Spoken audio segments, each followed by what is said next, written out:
तो हे friends, after fresh होकर के मैं आपसे मिल रही हूँ। तो अभी मैं चलती हूँ अपना रिवीज़न स्टार्ट करने के लिए। तो देखिए मैं अभी क्या पढ़ने वाली हूँ। मैंने आज उसका टारगेट बना लिया है, टारगेट सेट कर लिया है कि आज मुझे कौन कौन सा टॉपिक पढ़ना है। तो देखिए मैं आपको दिखाती हूँ आज का मैंने जो टॉपिक अपने लिए चुना है कि मुझे आज क्या चीज़ रिविज़न करना है। तो आप देख सकते हैं यहाँ मैंने साइंस का मुझे एंटीबायोटिक पढ़ना है टॉपिक। पॉलिटी का मुझे संविधान की विशेषताएं और संविधान के स्रोत, जो कि मैं ऑब्जेक्टिव लूसेंट बुक से पढ़ रही हूँ। उसके अलावा हिस्ट्री है। हिस्ट्री में मुझे 1857 का विद्रोह पढ़ना है फ्रॉम लूसेंट ऑब्जेक्टिव से। इसका नोट्स भी है मेरे पास, मैं आपको दिखाऊंगी। उसके बाद करंट अफेयर्स जो है वो भी मैं पढ़ूंगी जनवरी मंथ का फ्रॉम नोट्स। और ये नोट्स मेरा रहेगा, मैंने एडीओ के लिए 73rd बीपीएससी के लिए मैंने खान सर का केजीएस का जो बैच ले रखा है। तो वहाँ पर अभी जनवरी का करंट अफेयर्स सर ने कराया है, मैं वहाँ से उसका रिवीजन करूँगी। और उसके साथ साथ इंडियन ज्योग्राफी जो है, भारत की अवस्थिति और भारत का विस्तार, ये भी मैं नोट से करने वाली हूँ। ये मैंने जो एडीओ का बैच लिया था उसमें सर ने पढ़ाया था भारत की अवस्थिति और भारत का विस्तार। मैं यहाँ से रिवीजन करूँगी, अपने नोट से पढ़ूँगी, ये आप देख सकते हैं।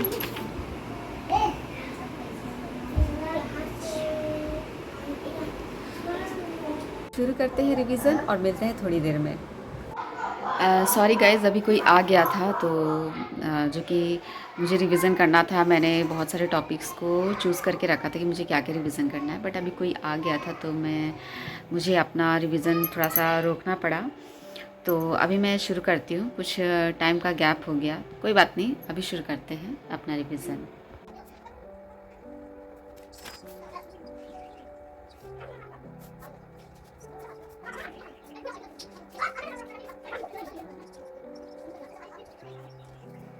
फाइनली गाइस, मेरा एंटीबायोटिक का रिवीजन हो गया है।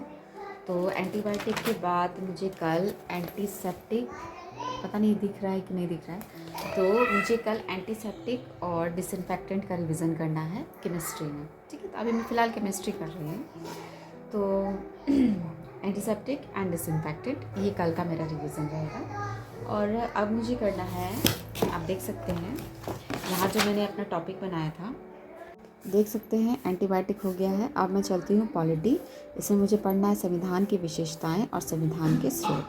तो मिलते हैं थोड़ी देर में।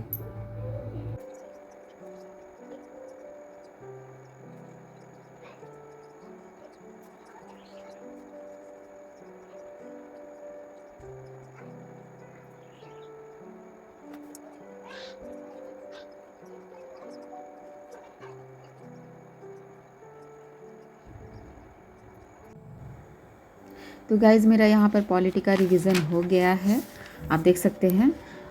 ये दोनों ही संविधान के स्रोत और संविधान की विशेषताएं मैंने पढ़ लिया है। और कल का टॉपिक मेरा रहेगा संविधान के भाग। और मेरा जो टारगेट था, मैंने जो छोटे छोटे टारगेट्स बनाए थे, साइंस में एंटीबायोटिक, पॉलिटी में ये 2 टॉपिक्स। और अब मैं पढ़ूंगी हिस्ट्री, 1857 का विद्रोह। देखते हैं कहाँ से, ये देख सकते हैं मैं लूसेंट से करूँगी। हालांकि मेरे पास इसका नोट्स भी है, मैं आपको दिखाऊंगी। तो फिलहाल मैं इससे ही करूँगी, देखते हैं इसको कहाँ तक देखें। ये दो ही पेजेस हैं, 2 से 3 पेज हैं। बाकी नरमपंथी उदारवादी मैं बाद में पढ़ूँगी। फ़िलहाल यहाँ तक मैं इसको करती हूँ, 2 से 3 पेज है। फ्रेंड्स, मैं आपको अपना यहाँ पे नोट्स भी दिखाती हूँ। मैंने हिस्ट्री का नोट्स बनाया है, जिसमें मैंने बनाया था भारतीय राष्ट्रीय आंदोलन का जो नोट्स बनाया था, आप देख सकते हैं। ये छोटी सी कॉपी है, पतली सी कॉपी है। इसका कवर क्या बोलूँ मैं, मेरी बेटी ने फाड़ दिया है।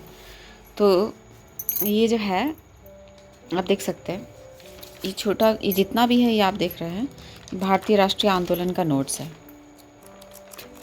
1885 टू 1947। और ये जो नोट है ना, ये यूट्यूब चैनल है, एक रोज़गार विद अंकित करके एक यूट्यूब चैनल है। उसमें एक सर ने मैराथन क्लास करवाई थी हम लोग के टीचिंग एग्ज़ाम से, शायद आई थिंक पहले करवाया था, जो हमारा TRE 2 था या 3 था या उसके आसपास ही। तो उसी से मैंने नोट्स बनाया था। और क्योंकि मुझे ना ऐसा लगा कि वो बहुत अच्छा पढ़ा रहे थे और उनका जो पढ़ाया हुआ मतलब कि देख सकते हैं सारे टॉपिक्स जो हैं, जैसे कि आपका देखिए लैंड होल्डर सोसाइटी है, Bengal British India Society, Bombay Association, East India, मतलब उन्होंने बहुत अच्छे से बताया और समझाया था। तो उसको मैंने उस मैराथन क्लास को मैंने नोट्स के तौर पे अपनी कॉपी में उतार लिया है। ये देखिए यहाँ तक है, यहाँ तक दिखाती हूँ आपको, यहाँ तक है। और आई थिंक थोड़ा बहुत और है इसमें, कुछ बाकी मैंने मतलब कि 2 पेज का और होगा, तो बाकी फ़िलहाल इतना है ये। तो मैं आपको यही बताना चाहूँगी कि मेरे पास जो है सारे नोट्स भी अवेलेबल हैं हर सब्जेक्ट्स के, बट क्या है ना कि मैं अभी ऑब्जेक्टिव से ही कर रही हूँ, उसके बाद फिर मैं नोट्स स्टार्ट करूँगी। मुझे ऐसा सही लग रहा है कि क्योंकि देख सकते हैं आपकी ऑब्जेक्टिव में प्रीवियस ईयर क्वेश्चंस दिए हुए हैं। मेरा मेन मोटिव यही है, प्रीवियस ईयर क्वेश्चंस देख सकते हैं आप, आरआरबी, एसएससी, यूपीसीएस, यूपीपीसीएस, तो इन सब में इस जो क्वेश्चंस पूछे गए हैं, तो उसके लिए मुझे कुछ अलग से बुक नहीं देखना है, मुझे इससे ही पता चल जाएगा कि किस टाइप का क्वेश्चन पूछा गया है। और मोस्टली अगर आप देखेंगे तो लूसेंट से क्वेश्चन पूछे जाते हैं। बता दूं कि अगर हम एक लूसेंट नहीं पढ़ पा रहे हैं, कंप्लीट नहीं कर पा रहे हैं, तो ढेर सारी बुक रखने से तो कोई फ़ायदा नहीं है। बुक मेरे पास है, बट मैं फिर भी लूसेंट ऑब्जेक्टिव एंड लूसेंट की बुक रखती हूँ। और उससे ही मैं अभी सोच रही हूँ कि मैं मोस्टली उसको बार बार पढ़ सकूँ, बार बार रिवाइज़ कर सकूँ, क्योंकि मैंने यूट्यूब पे बहुत सारे एस्पिरेंट्स के इंटरव्यूज़ देखे हैं जिन्होंने ये कहा है कि उनका जो एग्ज़ाम है लूसेंट को पढ़कर भी क्लियर हुआ है। तो मैं इस चीज़ को पूरी तरह से बिलीव करती हूँ, तो इसीलिए भी मैं लूसेंट पे भरोसा कर रही हूँ। बहुत लोग ये भी क्वेश्चन कर सकते हैं कि क्या मैथ्स नहीं पढ़ रही हैं, क्या मैथ्स का रिवीजन नहीं कर रही हैं। तो ऑनेस्टली कहूँ तो मेरा मैथ्स थोड़ा वीक है, तो मैं उसके लिए भी 1-1.5 घंटा मैं सेपरेट निकालना चाहूँगी रोज़ के लिए। मैंने मैथ्स पढ़ा है, एडीओ के बैच में मैंने मैथ्स पढ़ा था, बट उसका रिवीज़न मैंने नहीं किया है। तो अब इसका रिवीज़न स्टार्ट करूँगी जल्दी। तो नेक्स्ट डे से आई थिंक मैं उसका टॉपिक ऐड करूँगी अपने रिवीजन में। गाइस आप देख सकते हैं ये जनवरी 2026 का करंट अफेयर्स है, तो इसको पढ़ने में आई थिंक रिवाइज़ करने में मुझे थोड़ा सा टाइम लगेगा। तो मैं व्लॉग को अब यही एंड करती हूँ, और मेरा आज का जो टारगेट है कंप्लीट हो जाएगा। और छोटे छोटे टारगेट कंप्लीट करने के बाद जो सेटिस्फैक्शन मिलता है, क्या बताऊँ, बहुत खुशी मिलती है। तो आप लोग भी अपनी पढ़ाई जारी रखिए, क्योंकि आंदोलन तो चल ही रहा है। आप लोग देख रहे हैं पटना में 8 मई को बहुत ज़्यादा लाठी चार्ज किया गया स्टूडेंट्स पे, और यहाँ तक कि लड़कियों को भी नहीं छोड़ा गया, उन लोगों को भी मारा गया है। आई डोंट नो इसका क्या फ़ाइनल रिज़ल्ट आएगा, पर देखते हैं कि शायद जल्द ही TRE 4 को जारी किया जाए विदाउट प्री और मेंस के, सिंगल एग्ज़ाम के साथ। तो होप फॉर द बेस्ट, और आप लोग भी अपनी तैयारी करते रहिए, और मैं भी करती रहूँगी अपनी तैयारी और साथ साथ रिवीजन। तो मिलते हैं नेक्स्ट ब्लॉग में।